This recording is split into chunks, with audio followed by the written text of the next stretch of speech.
The ultimate reconciliation will only come about when we have real equality in our society. It was painful to see after the hearings, the poor people would walk home often to their shacks, and the torturers would get into their Toyotas and drive home to not a wonderful home, but a much more elegant home. And in that sense, the divisions in our society are still there. But if we hadn't removed the extreme pain and anger associated with these extreme forms of atrocious conduct by the regime in maintaining itself, we couldn't have moved on with relative tranquility and mental tranquility to deal with the great issues of education, of housing, of health, of employment, of giving people real equal opportunities.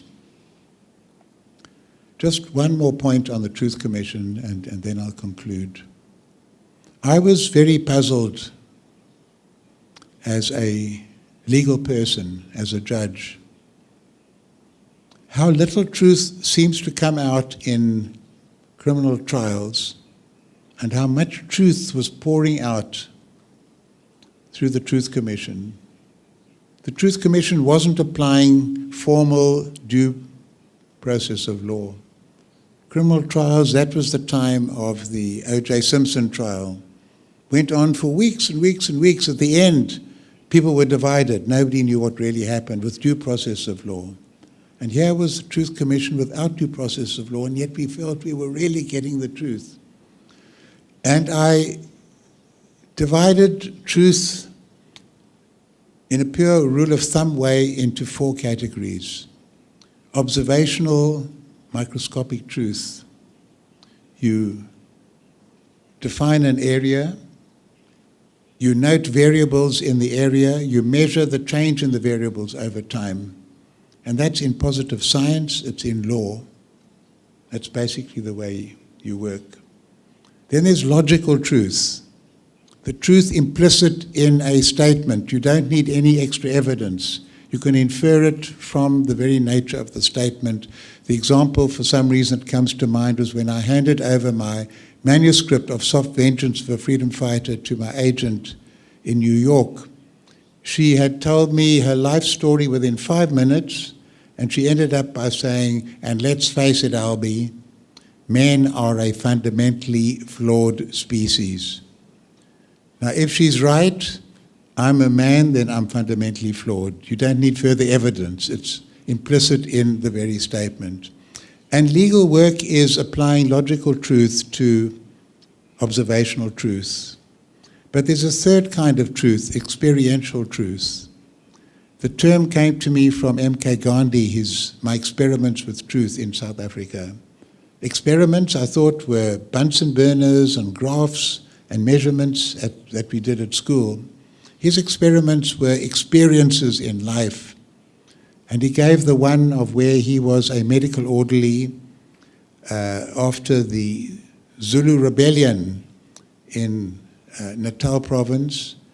He was with the colonial forces as a medical person, and the captured Zulu combatants would be lashed, 100 lashes. Their backs would be beaten up and bleeding, and he would take a sponge and wash the backs of the people suffering so much. And he decided if the human body can be a site of so much pain, it would be wrong for him to use his body for pleasure. And that was when he gave up sex. I might say he didn't consult his wife when he took that decision. But he didn't start with the Gandhian theory and apply it to his life. He drew lessons from his life and applied it and developed slowly a theory from that. And most people use experiential truth as their guide in decisions that they are making. And why the Truth Commission was so powerful was it was based on the revelation of experiential truth. And we were experiencing the experiential truth as narrated to us by people telling their stories and interacting with each other and hearing multiple points of view. And that's where the 4th kind of truth comes in. It's the dialogical truth.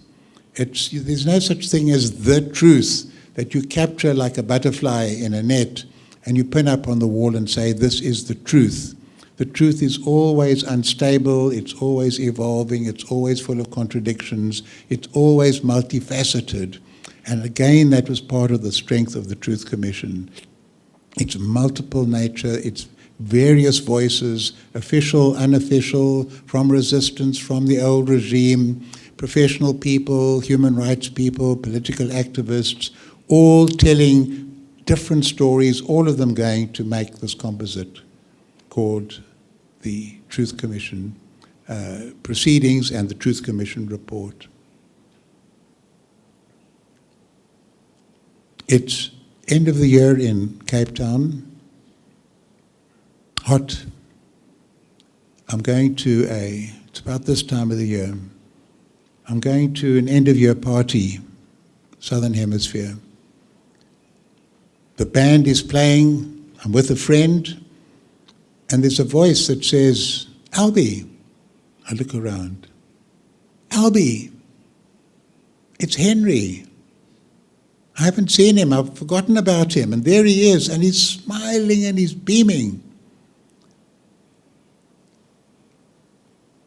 And he comes up to me, and we get into a corner to get away from the noise, and he says, I went to the Truth Commission, and I spoke to Bobby and Sue and Farouk, mentioning the names of people who'd been in exile with me, who also could have been victims of the bomb. And I told them everything, and you said, and I said, Henry, I've only got your face to tell me that what you're saying is the truth. And I put out my hand and I shook his hand. He went away absolutely beaming, and I almost fainted. But I heard afterwards that he was enjoying himself at the party and he suddenly left. And he went home and he cried for 2 weeks. And that moved me very much. Henry's not my friend. I don't phone him up and say, let's go to a movie together. But if I'm sitting in a bus and he sits down next to me, I'd say, oh, Henry, how are you getting on? Because we've started to live in the same country, to share the same values, to be able to show our love and respect for this one country called South Africa, where before we were enemies. And for me, that's very powerful. And for me, that's the transitional justice that goes well beyond ever possibly having sent him to jail. Could have done. It wouldn't have healed my arm. Roses and lilies wouldn't have come out of my arm. But getting a constitution, being on the Constitutional Court, being able to, as it turned out, to abolish capital punishment as a judge on that court, the decision we gave on same-sex marriages, to deal with the rights of access to adequate housing, all these different themes of our lives now being dealt with in such an advanced and mature and humane and dignified way, that is soft vengeance. And that's not following on what the others have done to us. It's transcending what they've done. And it's validating our lives, and it's validating idealism. And to my mind, that soft vengeance that I refer to is much more powerful than hard vengeance, which is simply repeating the violence that's been done to us, maybe in a more organized form according to due process of law, but not moving the country forward. And that's why, for us, the transitional justice, in terms of dealing with the crimes of the past, to a very large extent has been subsumed into the program of transforming our country, transforming the thinking in our country, of having somebody like Nelson Mandela at the head to epitomize everything that we're thinking about. To my mind, that is the way in which we manage transitional justice. It hasn't solved the problems of our country. We still have massive unemployment. There's still huge injustice, very much associated with race.